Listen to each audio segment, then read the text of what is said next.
Alright guys, welcome back to the channel. So today we're going to show you how different ways of releasing the bowling ball can directly affect ball motion.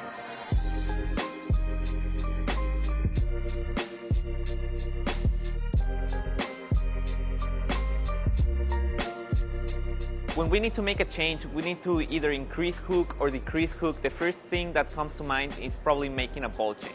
But in reality, another alternative to change how the ball reacts on the lanes is by changing your release.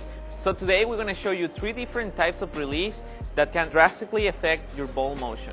Alright guys, so the release position of the fingers is what dictates how much axis of rotation we're going to put into the ball. So axis of rotation also is commonly known as the side roll. Let's say for example, if you have no axis of rotation like 0 degrees, doesn't matter how many reps you put on that ball, the ball will continue to go straight. So in general terms, when it comes to axis of rotation, we could say that having to 0 to 30 degrees, we consider a low axis of rotation. And then 30 to 60 is considered a medium axis of rotation, and then 60 and up is going to be a higher axis of rotation. So now we're going to go to the lanes, and then we're going to show you how these different releases can affect your game.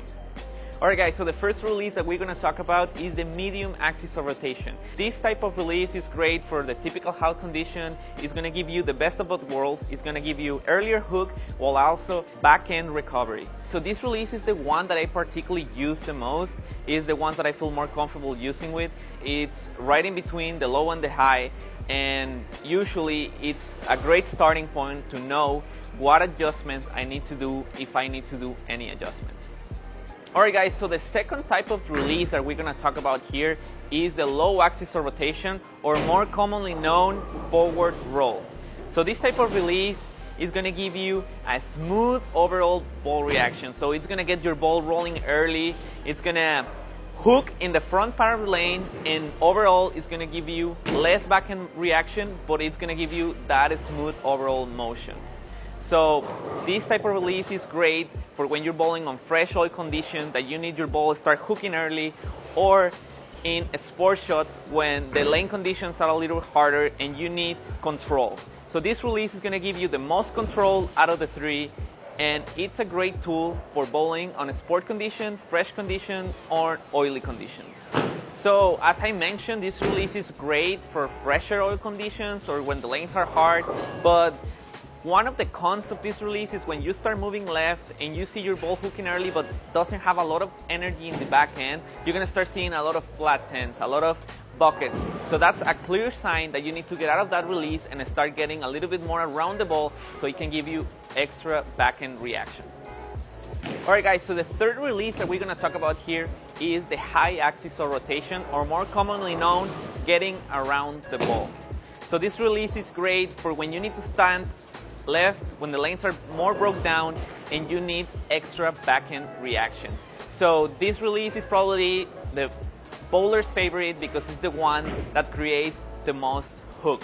Because as the more around you get the ball, it's going to ski to the front part of the lane and it's going to store all that energy and it's going to keep it for the back end, creating a sharp hook. Alright guys, as I mentioned earlier, this release is great for when you need to stand a little bit farther left. When you see your ball like kind of doesn't storing as much energy in the back end, it's time to get left and get around the ball. That's usually towards the end of the second game of league or in the third game of league, when you need those sharper angles to make sure you carry those 10 pins. So this release may look pretty down the lane. It's the one that generates the most hook. It's the one that I personally like the most because, you know, makes your ball looks pretty. In reality, is really hard to use when the lanes are fresh, and it's only great for when you need to create those sharper angles down the lane. So maybe you can get away using it on typical house shots, but let's say if you're bowling on a sports shot condition when the lanes are a little flatter, you may want to stay away for this type of release. Now that we show you the 3 different types of releases, we're going to show you a great drill on how you can practice this release. So now we're going to go to the foul line.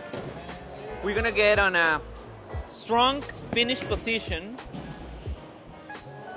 We're going to hold our ball, our fingers below the equator, and here's when we're going to practice how on the side of the ball you want to be. So if you want to practice a lower axis of rotation, you're going to focus on feeling the palm of your hand behind the ball. So you want to roll it. You're only focusing on rolling the ball. And then if you're doing the medium axis of rotation, you just want to increase that rotation a little bit and have somewhere middle ground between your low axis of rotation and the high axis of rotation. And then for the other one, you just want to increase the rotation. And then with this drill, it's easy to feel because you take all of the other components of the game and focusing only on the release. Alright guys, so that's it. 3 different types of releases. Thank you so much for watching. Please let us know in the comments what do you think. What do you like? What other videos would you like to see? And again, thanks so much for watching. Please like, comment, subscribe, and we'll see you on the next video.